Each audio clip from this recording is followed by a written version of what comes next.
Alléluia. Alléluia. Jesus. Alléluia. Bonjour tout le monde. Je ne vous demande pas si ça va. Ça va? Amen. Ah non, je pensais que ça allait, mais... Ça va? Amen. Ah, d'accord. Parce que moi, quand ça va, je veux que les voisins entendent que ça va. Il n'y a que quand ça ne va pas qu'ils ne m'entendent pas. Mais c'est très rarement qu'ils ne m'entendent pas. Amen? Amen. Alors,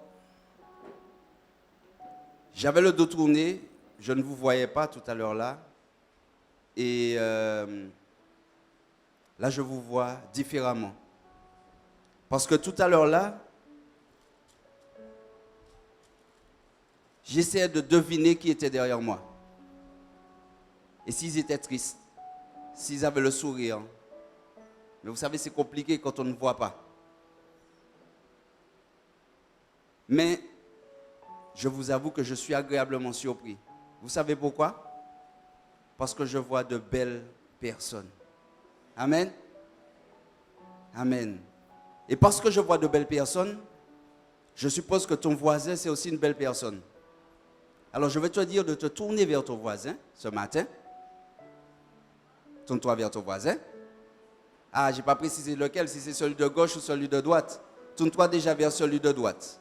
Et puis tu lui dis, ce matin, tu es une belle personne. Alors je ne sais pas si le voisin vous connaissait déjà, mais en temps normal, il aurait dû vous répondre, c'est ce matin seulement. Est-ce que tu peux te tourner vers ton voisin de gauche maintenant et dis-lui, viens tel que tu es. Alléluia. Viens tel que tu es. Amen. Mais il y a une personne en particulier que je voulais saluer ce matin. Je ne sais pas si vous êtes d'accord que je le fasse. Je demande l'autorisation avant. Est-ce que vous êtes d'accord? Est-ce qu'on peut saluer le Saint-Esprit ce matin? Alléluia. Comme il se doit. Merci. Merci. Alléluia. Alors, excusez-moi, hein, je suis un petit peu taquin. Je ne parlais pas de la commune du Saint-Esprit. Est-ce qu'on peut saluer le Saint-Esprit, s'il vous plaît, ce matin? Alléluia. Merci. Alléluia. Oh, béni soit ton nom, Jésus. Amen, amen, amen. Amen, amen, amen. Alléluia. Oh, Jésus. Alléluia. Alléluia. Bienvenue à toi, Saint-Esprit, ce matin. Vous savez, il y a un truc qui est sûr. Hein. C'est que le Saint-Esprit, quand il vous a précédé, il se passe toujours quelque chose.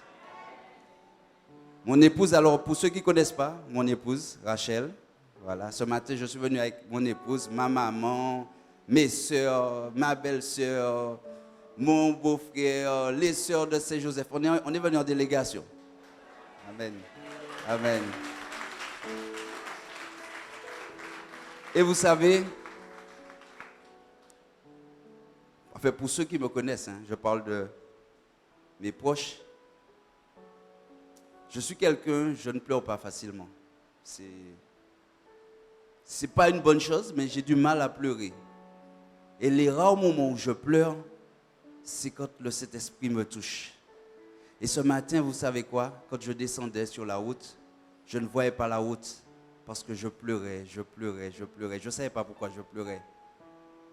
Mais il y a un truc qui est sûr, c'est que je savais qu'il allait se passer quelque chose. Et il va encore se passer quelque chose. Parce que Dieu a besoin de parler à une ou à plusieurs personnes ce matin. Dieu a un message pour quelqu'un ce matin. Alléluia. Heba solo bakis. Dieu a déjà un message pour une personne qui se demande qu'est-ce qu'elle fait là. Tu te demandes qu'est-ce que tu fais là. Et Dieu te dit, c'est moi qui ai lancé l'invitation. Tu n'es pas venu de toi-même. Ce matin, tu es là parce que j'ai décidé qu'il fallait que tu sois là. Alléluia. Oh Jésus.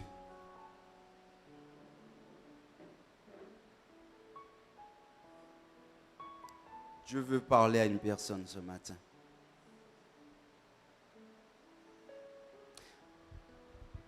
Qui c'est qui peut me rappeler le titre de mon message? Comment? J'ai pas entendu. Viens tel... Comment? Vous étiez là quand je préparais... Comment vous savez ça? Comment vous savez ça? Ah, c'est sur le groupe. Ah, d'accord. Je crois que c'était le Saint-Esprit qui vous avait dit ça, parce qu'il est sur le groupe aussi. Amen. Gloire à Dieu. Alors, avant d'aller plus loin, j'aimerais poser une question. Le titre de mon message, c'est « Viens tel que tu es ». Mais est-ce que tu sais comment tu es?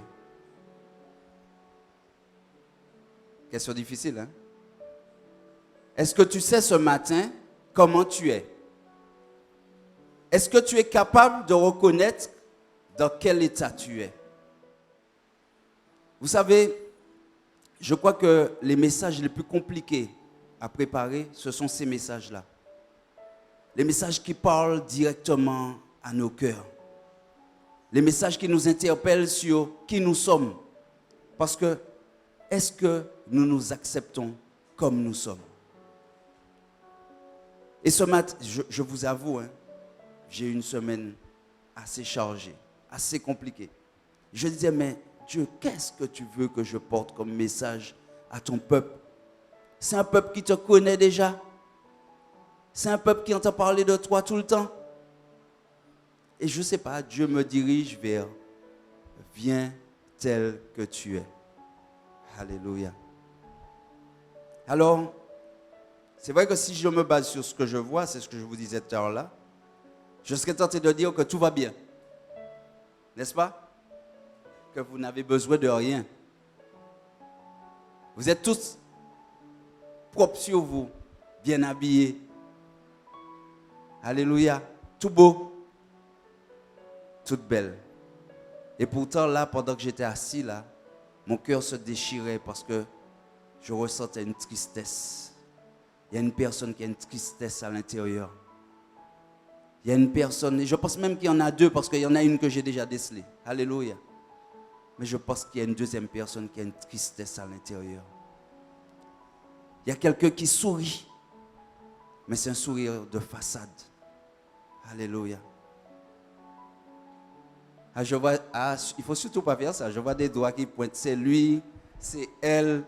Bien souvent, celui qui pointe le doigt, c'est celui qui a la plus grande tristesse. Alléluia. Mais Dieu est bon. Dieu est bon.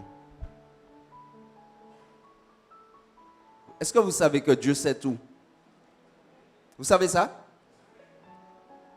Et comment vous savez ça? Comment vous savez ça?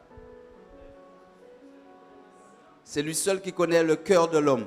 Amen. Il est celui qui sonde les cœurs et les reins.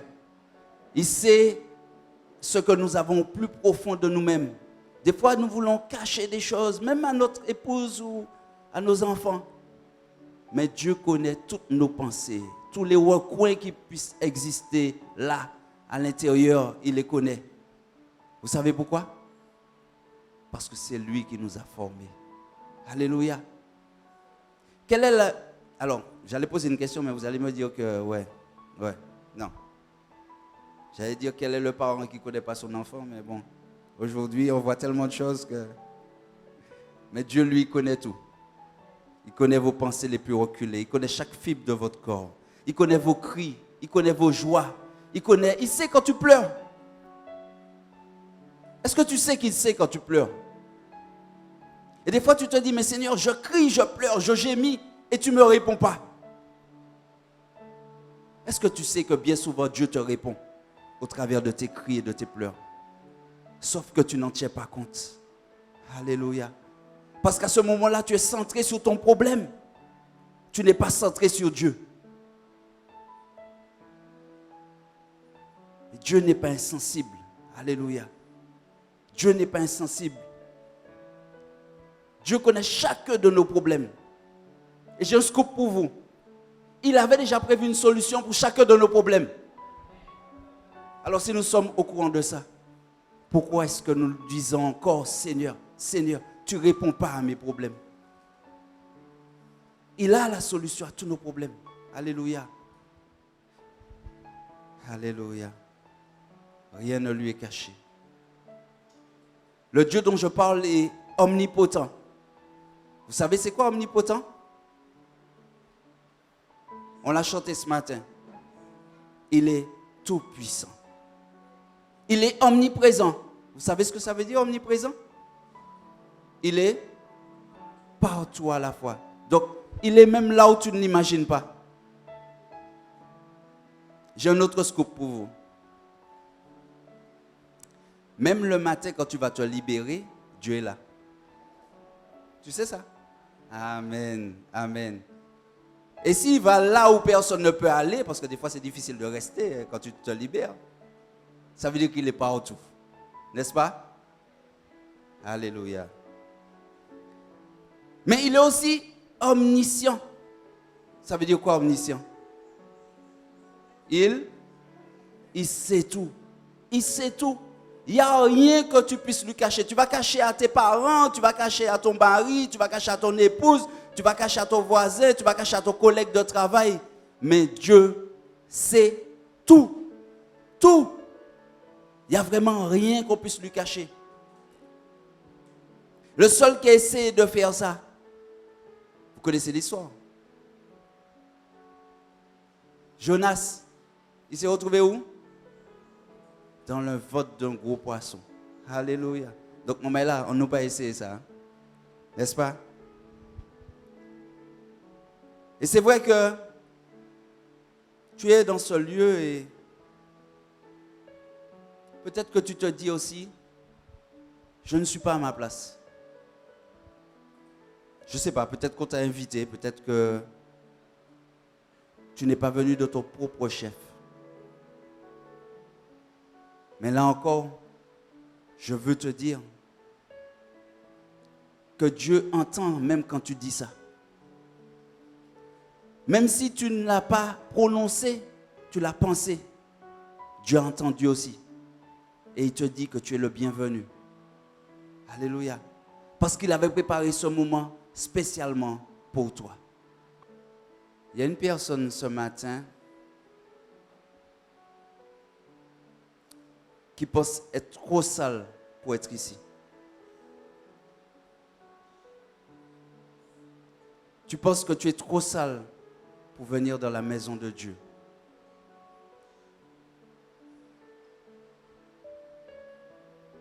Sache que c'est Dieu qui purifie. C'est Dieu qui sanctifie. Ce n'est pas l'homme. Alléluia. Ce n'est pas le pasteur. Ce ne sont pas les anciens. Dieu te voit autrement que comme tu te vois. Toi, tu vois en ce moment les vêtements sales qui sont sur toi. Dieu voit déjà les vêtements propres qu'il a préparés pour toi. Peu importe ce que tu as fait. Peu importe la vie que tu mènes. Alléluia. Dieu te connaît. Dieu connaît les plans qu'il a prévus pour toi.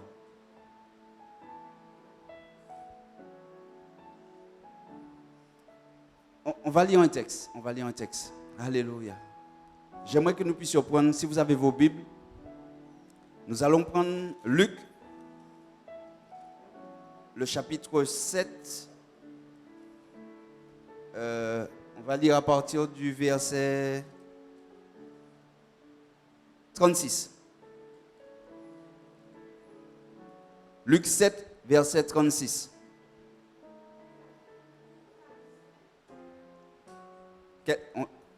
Ma soeur va lire pour moi. Son micro fonctionne? Alléluia. Luc 7, à partir du verset 36. C'est bon, tout le monde a sa Bible? On va essayer d'illustrer ce que je viens de dire. Gloire à Dieu. Merci Seigneur. Luc 7, 36. Alléluia. Un pharisien pria Jésus de manger avec lui. Jésus entra dans la maison du pharisien et se mit à table.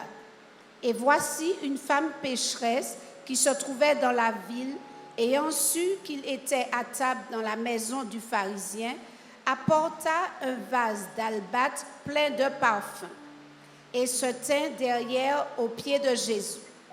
Elle pleurait et bientôt elle lui mouilla les pieds de ses larmes, puis les essuya avec ses cheveux, les baisa et les oignit de parfum. Le pharisien qui l'avait invité, voyant cela, dit en lui-même, « Si cet homme était prophète, il connaîtrait qui et de quelle espèce est la femme qui le touche. Il connaîtrait que c'est une pécheresse. » Jésus prit la parole et lui dit, « Simon, j'ai quelque chose à te dire. » « Maintenant, parle, répondit-il. Un créancier avait 2 débiteurs. L'un devait 500 deniers et l'autre 50. Comme il n'avait pas de quoi payer, il leur remit à tous 2 leurs dettes. Lequel l'aimera le plus? Simon répondit, celui, je pense, auquel il a le plus remis. Jésus lui dit, tu as bien jugé. Puis, se tournant vers la femme, il dit à Simon, vois-tu cette femme? Je suis entré dans ta maison et tu ne m'as point donné d'eau pour me laver mes pieds. Mais elle les a mouillés de ses larmes et les a essuyés de ses cheveux. Alléluia. Tu ne m'as point donné de baiser. Je continue? Oui. Tu ne m'as point donné de baiser, mais elle, depuis que je suis rentrée, elle n'a point cessé de me baiser les pieds. Tu ne m'as point versé d'huile sur ma tête, mais elle a versé du parfum sur mes pieds. C'est pourquoi je te le dis, ses nombreux péchés ont été pardonnés, car elle a beaucoup aimé. Mais celui à qui on pardonne peu, aime peu. Et il dit à la femme, tes péchés sont pardonnés. Ceux qui étaient à table avec lui se mirent à dire en eux-mêmes, qui est celui-ci qui pardonne même les péchés? Mais Jésus dit à la femme, ta foi t'a sauvée, va en paix. Amen. Amen. Ta foi t'a sauvé, va en paix. De qui parle-t-on dans ce texte? Est-ce qu'on parle d'un chrétien? On parle d'une pécheresse. Mais vous savez, Louis II est gentil. Dans d'autres versions, il s'agit d'une prostituée, d'une femme de mauvaise vie. Alors c'est vrai que beaucoup diront ce matin, mais de quoi il parle? Il n'y a pas de prostituée ici. Il n'y a pas de personne de mauvaise vie. Nous sommes tous saints, n'est-ce pas? Mais vous savez ce qui caractérise cette femme? Cette femme a réalisé qui elle était. Cette femme savait comment elle était. Cette femme est venue à Jésus telle qu'elle était, avec ses péchés, avec ses défauts, avec sa mauvaise réputation.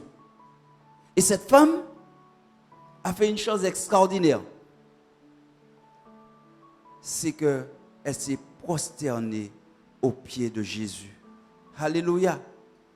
Elle s'est prosternée aux pieds du Maître. Elle a entendu dire que Jésus était de passage. Elle a entendu dire qu'il allait manger chez ce pharisien. Elle a couru chez elle. Elle a récupéré ce vase de parfum. Alléluia. Et elle s'est dit, il faut que j'aille aux pieds du Maître parce que j'ai besoin d'être sauvé. J'ai besoin d'être délivré. Mais qu'est-ce qui s'est passé? On réalise qu'il y a un homme, ce pharisien. Alors, j'ai beaucoup aimé l'histoire parce que on ne nous parle pas de la rue. On est d'accord. On ne nous parle pas de la place publique. La femme était invitée chez le pharisien. Vous savez qui étaient les pharisiens? Oui? C'était des personnes qui connaissaient la loi. Alléluia. Ça veut dire que ce pharisien invitait, certainement régulièrement, cette prostituée chez lui. Mais il ne l'invitait pas pour l'évangéliser. On est bien d'accord? Puisqu'il va dire, si Jésus savait qui était cette espèce, vous vous rendez compte? Qui était cette espèce de personne? Combien cet homme dénigrait cette femme? Combien de fois on a regardé quelqu'un à sa démarche? Je ne parle même pas de ses activités. Je ne parle même pas de péché là. Je parle simplement de regarder quelqu'un passer dans la rue. Peut-être parce que sa jupe était trop courte et qu'on a eu ce type de pensée. C'est quoi cette espèce de femme? N'est-ce pas? Ça nous arrive fréquemment. Où on voit un jeune homme dans la rue, alors j'aime bien le mot, loxé. On le voit certainement avec un pétard à la main. Et on dit, garde, petit voyou. N'est-ce pas? Bien souvent, c'est un de nos enfants. Mais les autres le voient comme ça. Mais Jésus n'avait pas ce regard-là. Jésus va dire à ce pharisien, mais écoute,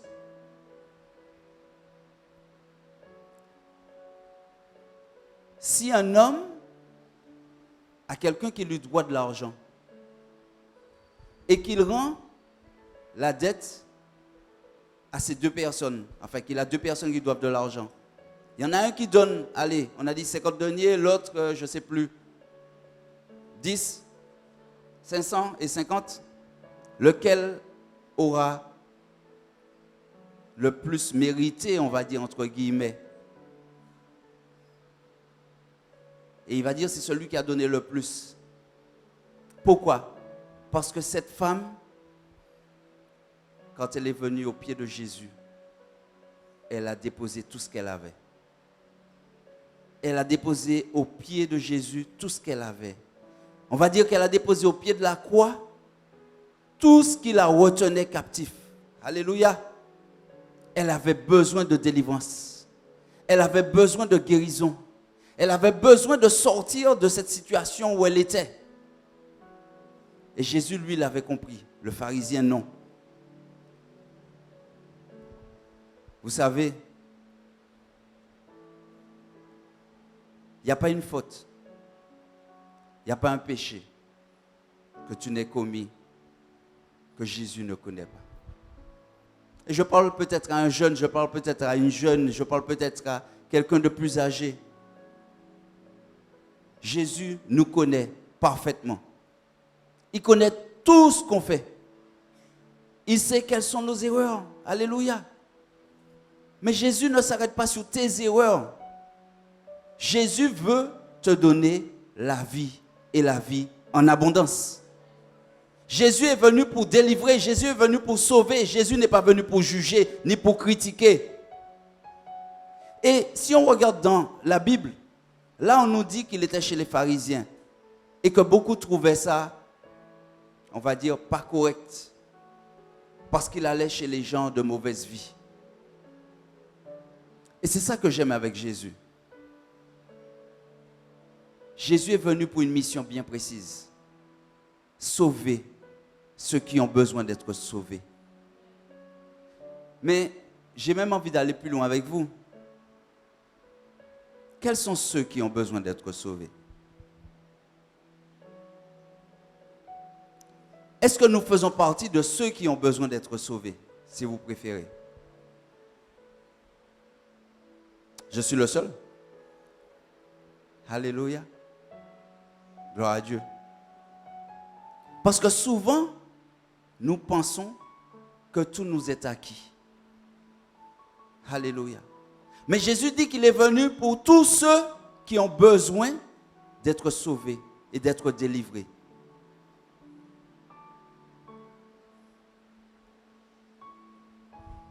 Alléluia. Et c'est vrai que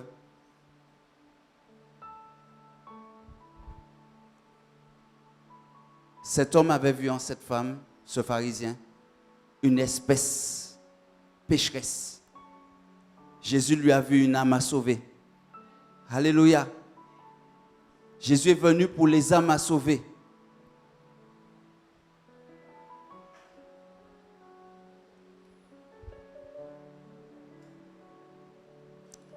Vous savez, j'étais en train de penser à, tout bêtement, pendant que je préparais ça, ce message. Il y a une image qui m'est venue. Souvent, on a cette image de nous comme des êtres sales. Parce que, il faut dire les choses comme elles sont. Même quand tu acceptes Christ dans ta vie, il se passe toujours des moments dans ta vie où tu fais des choses que tu regrettes, n'est-ce pas? Je suis le seul? D'accord. Ok. Il arrive toujours qu'il y a des choses que tu fasses des choses que tu regrettes. Et à ces moments-là, ta conscience, elle est là et elle t'accuse. Tu vois? Et moi, j'ai toujours gardé cette image du Père. Le Père aimant. Parce que nous, malheureusement, le monde nous a montré Dieu comme le Père fouettard.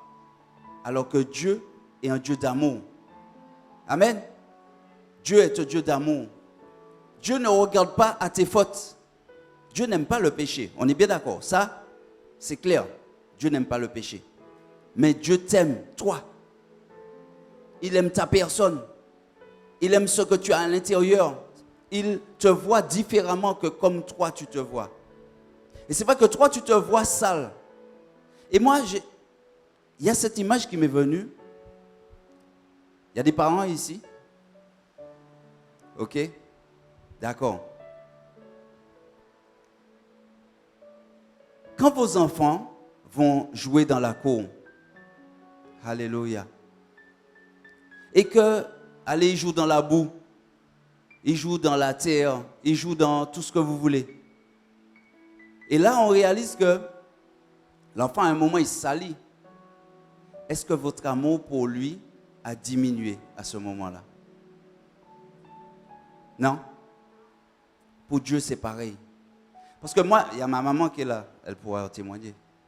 Moi, j'ai le souvenir que quand on allait jouer,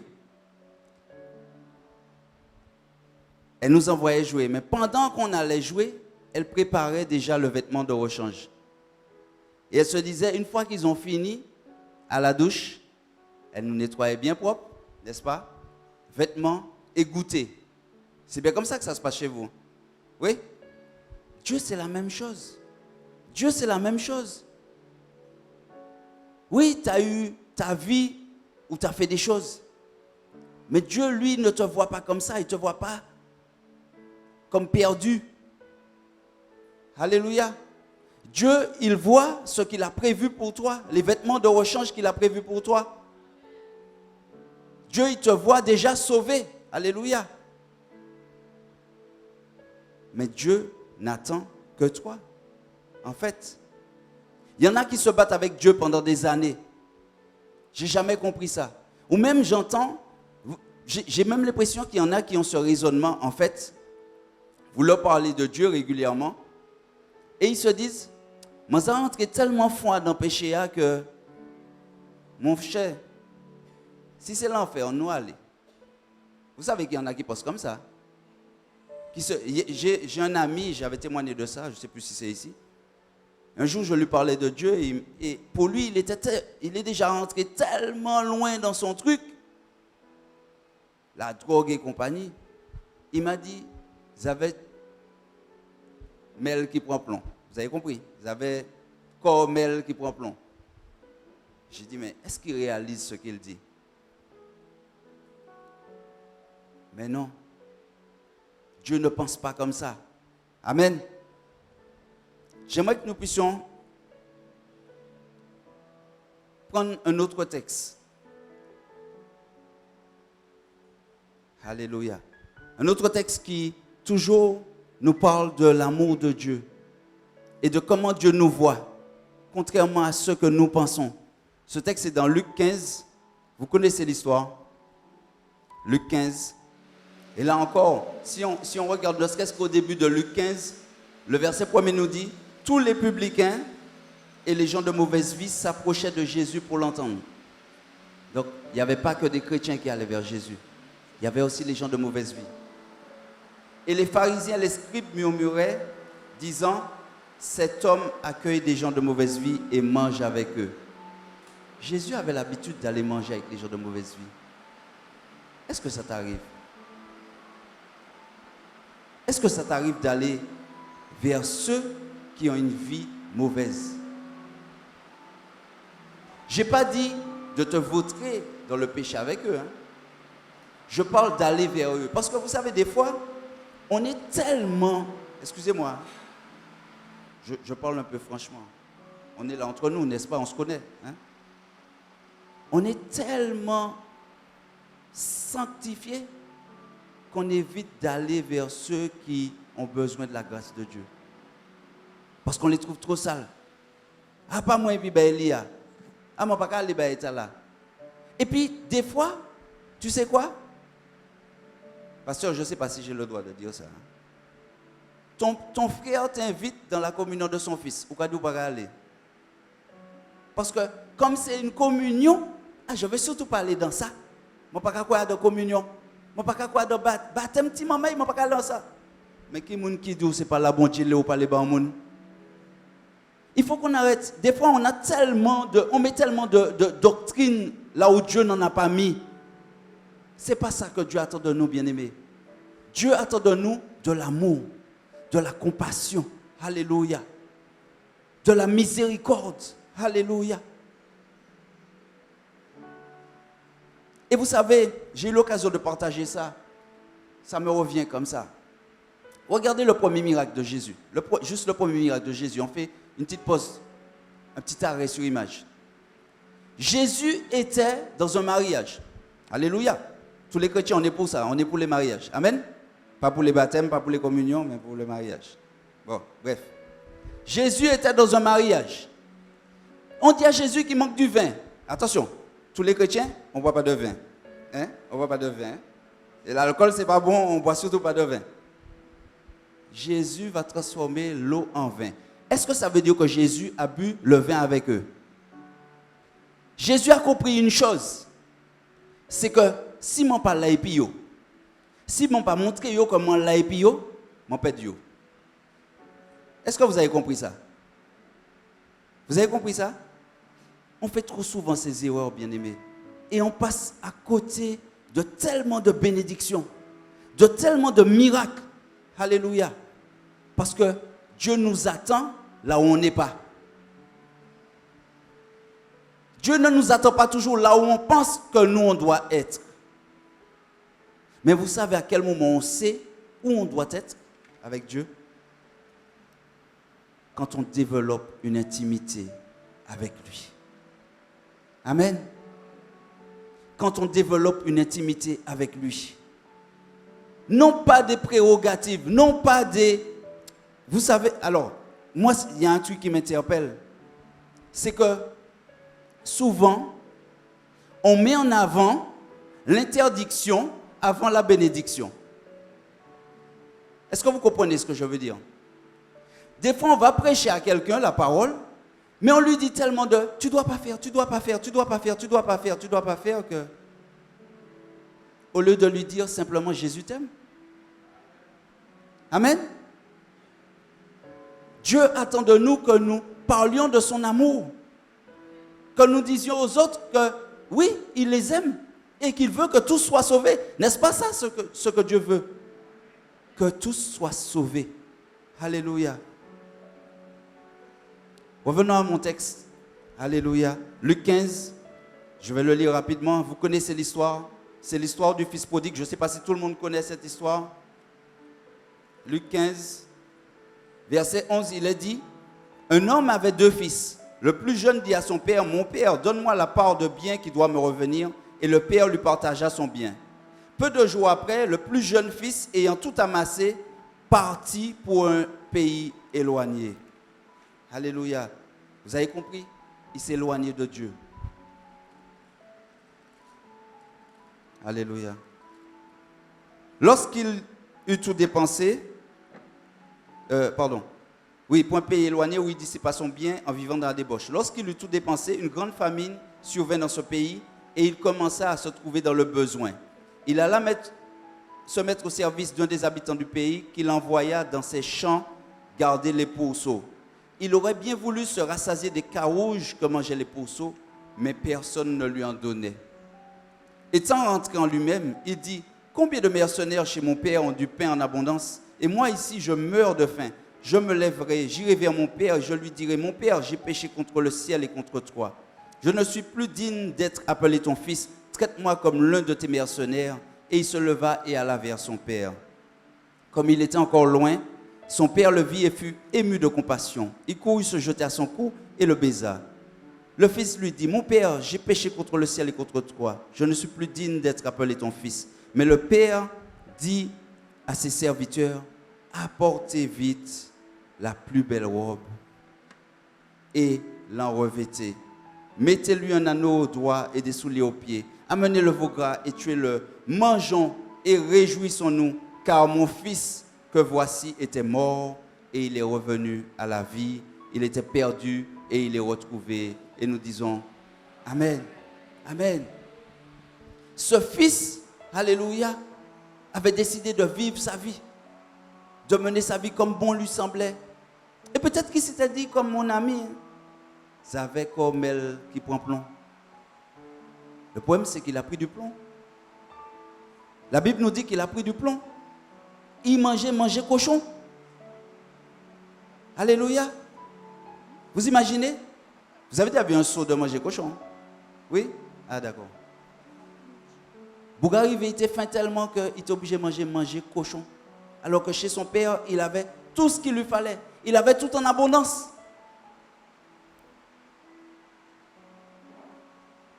Et je crois que là encore, Dieu parle à une personne ce matin. Parce que chez ta mère, il y a tout ce qu'il te faut. Mais tu préfères aller manger ce qu'il y a de l'autre côté. Tu préfères aller manger ce qu'il y a dans le monde. Alléluia. Combien de fois, alléluia, elle t'a donné de la bonne nourriture? Vous avez bien compris que je parle spirituellement. Combien de fois elle t'a annoncé combien Dieu t'aimait? Et combien de fois tu t'es détourné de ce qu'elle te disait parce que tu voulais faire ta propre expérience? Ben arrive un moment, comment j'ai mangé cochon? Ben oui, comme dans la désobéissance, comment j'ai mangé cochon, frère ou sœur? C'est ça que Dieu veut nous éviter. Mais je bénis Dieu parce que Dieu a parlé et a interpellé ce fils au moment où peut-être il était au plus bas. Mais est-ce qu'il faut attendre d'être au plus bas? Et la Bible nous dit que intérieurement, il s'est mis à réfléchir. Et il a dit: waouh, quel papa m'a dit bon manger et puis moi là quand misère comme ça.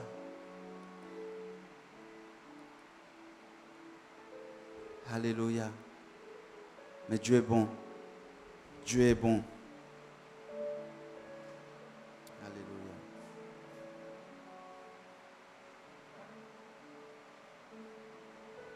Et certains, j'ai déjà entendu ça hein, en lisant ce texte. J'ai même entendu des chrétiens dire: ouais, mais concernant le Père, il lui a fait aucune remontrance. Après tout ça de temps, hein? Nous, combien de remontrances on aurait fait à nos enfants, n'est-ce pas? Depuis tant manque à parler, bon, ou pas qu'à coûter, faut coûter tomber à dans bagaille là pour te comprendre, n'est-ce pas? Jésus n'est pas comme ça. Dieu n'est pas comme ça.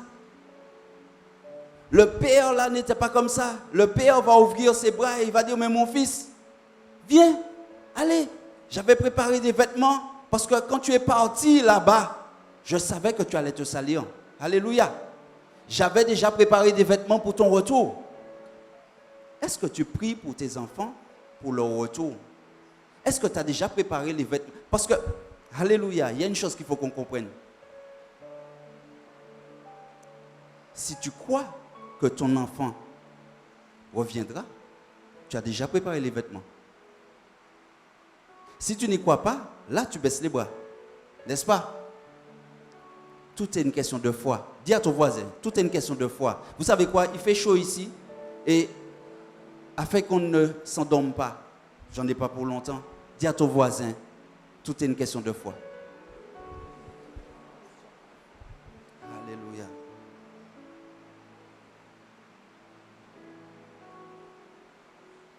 Quand Jésus te dit, viens tel que tu es, c'est viens avec tes soucis. Viens avec tes problèmes. Je vais vous choquer. Viens dans la maison de Dieu avec tes péchés.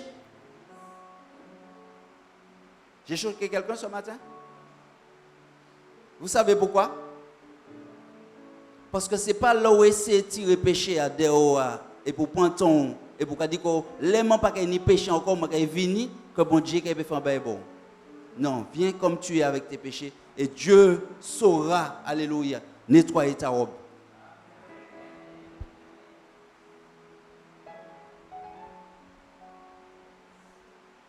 Certains ont du mal à trouver leur chemin parce que trop souvent, nous leur indiquons la direction à ne pas prendre au lieu de leur parler de celle qui sauve. Jésus est la direction. Est-ce que vous savez que celui qui vit dans l'interdiction n'a pas de direction? Vous savez ça? Mais quand on est au bout devant un panneau sans interdit, ou quand c'était 3 heures à regarder là où pas trouver direction, n'est-ce pas? Parce qu'il y a l'interdiction. Devant l'interdiction, on est bloqué. Alléluia. Mais Jésus, c'est la direction. Alléluia. Jésus regarde au cœur par l'apparence. Alléluia. Je voudrais faire une petite parenthèse. Il y a tellement de chrétiens aussi qui vivent leur vie chrétienne dans la frustration. Vous savez pourquoi? Parce qu'ils pensent ne pas mériter la gloire de Dieu. Il y en a beaucoup. La grâce de Dieu, pardon. Il y en a beaucoup qui pensent ne pas mériter la grâce de Dieu. Pourtant, 1 Jean 3 nous dit, voyez combien le Père nous a aimés. Il est question d'amour toujours, hein, afin que nous soyons appelés enfants de Dieu. C'est par amour qu'il nous a appelés enfants de Dieu. Et ça revient à ce que je disais tout à l'heure là, concernant la relation père, fils, mère, fils ou fille. Si tu aimes ton enfant, ce n'est pas parce qu'il s'est sali que tu ne l'aimes plus. Et Dieu, c'est la même chose. Dieu nous aime d'un amour immense. Si nous réalisons l'amour de Dieu, nous vivrons dans la victoire. Amen. Peut-être que tu as l'impression de vivre une vie misérable, que tu penses que tu as fait trop de choses honteuses, que ta conscience est dérangée. Peu importe ce que tu as fait. J'ai une bonne nouvelle pour toi. Aujourd'hui, tu peux t'approcher de Dieu tel que tu es.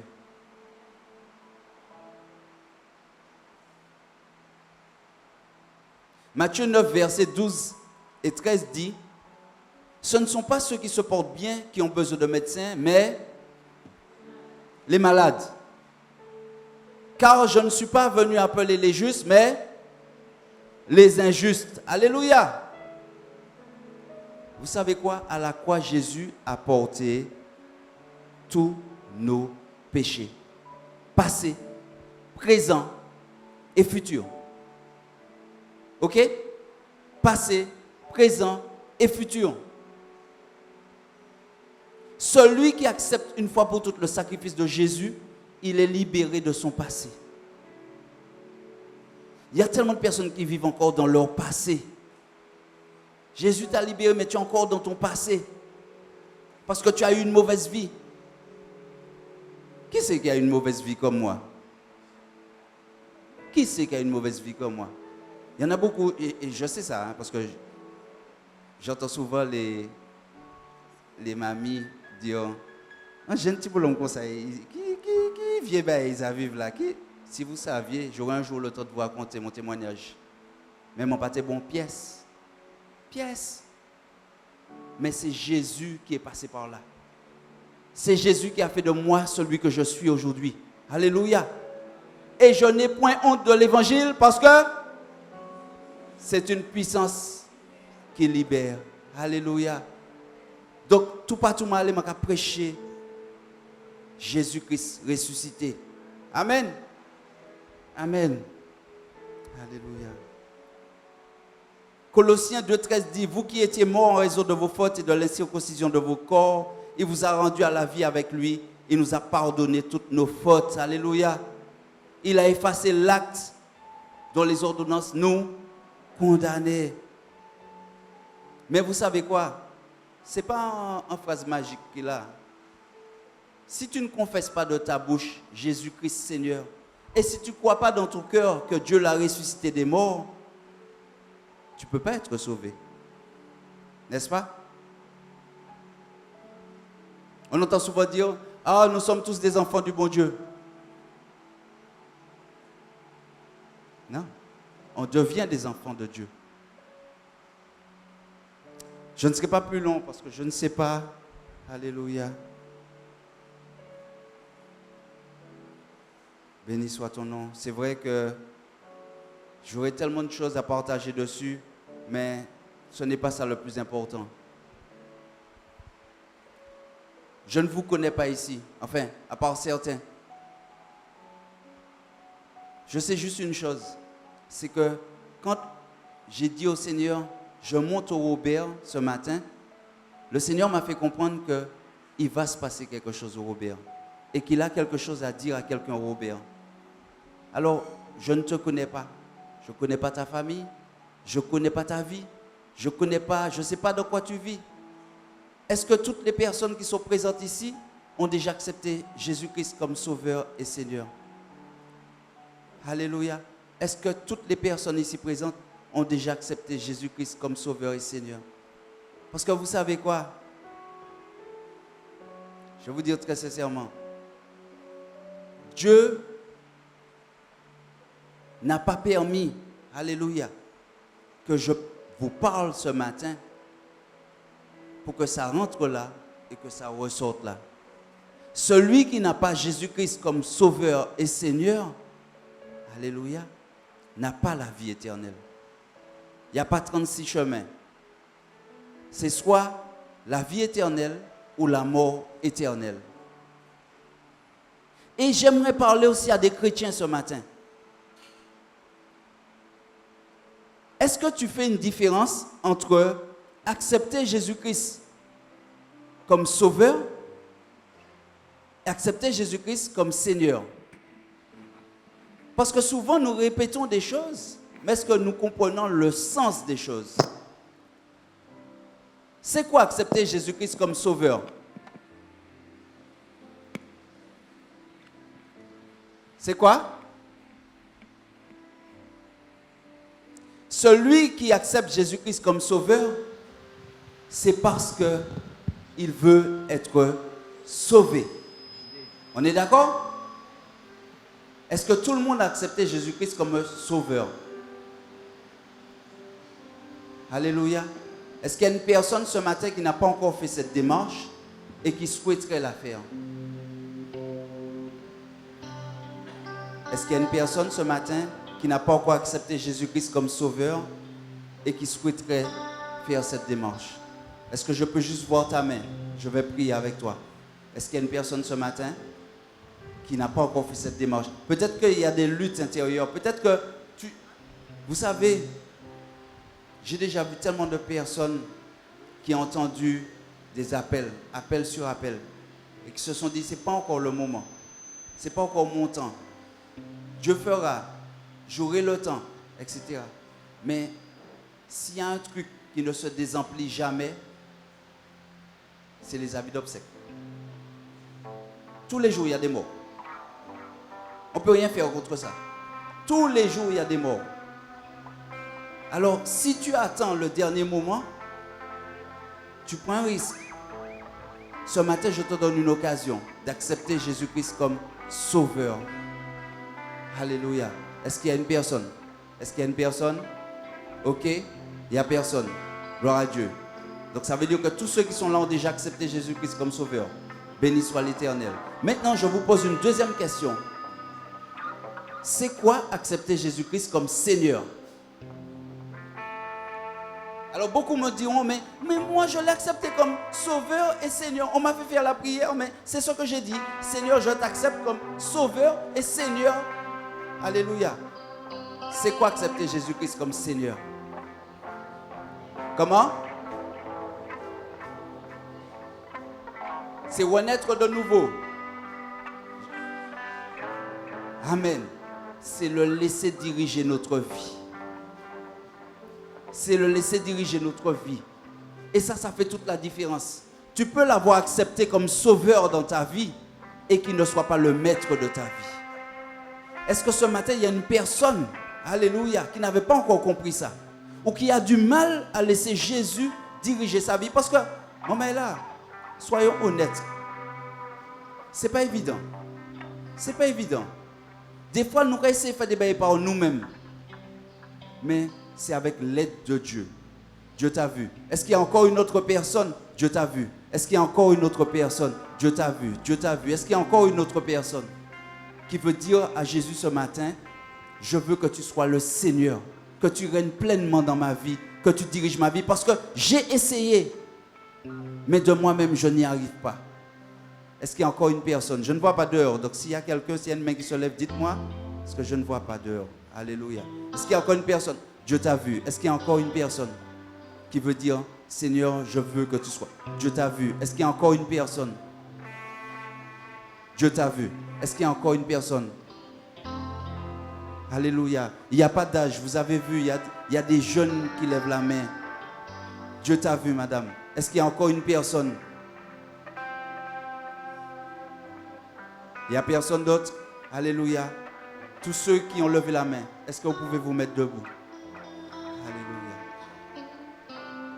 Est-ce que vous pouvez vous mettre debout? Béni soit ton nom, Jésus. Alléluia. Oh, Jésus. Est-ce que les anciens peuvent se rapprocher, s'il vous plaît? Nous allons prier pour vous. Parce que, vous savez, je sais que c'est un combat. Alléluia. Je sais que c'est un combat. Ce n'est pas évident. Il y a tellement de choses qui sont là et qui nous empêchent de persévérer, qui nous empêchent, alléluia, de rentrer dans la dimension où Dieu nous attend. Mais j'ai une nouvelle pour vous. On se rapproche des temps de la fin. Et Dieu a des actions puissantes à faire avec son peuple. Alléluia. Mais avec des personnes qui se tiennent à la brèche, des personnes qui se lèvent, des personnes qui croient, alléluia, que cette intimité avec Dieu, ils verront la gloire de Dieu dans leur vie.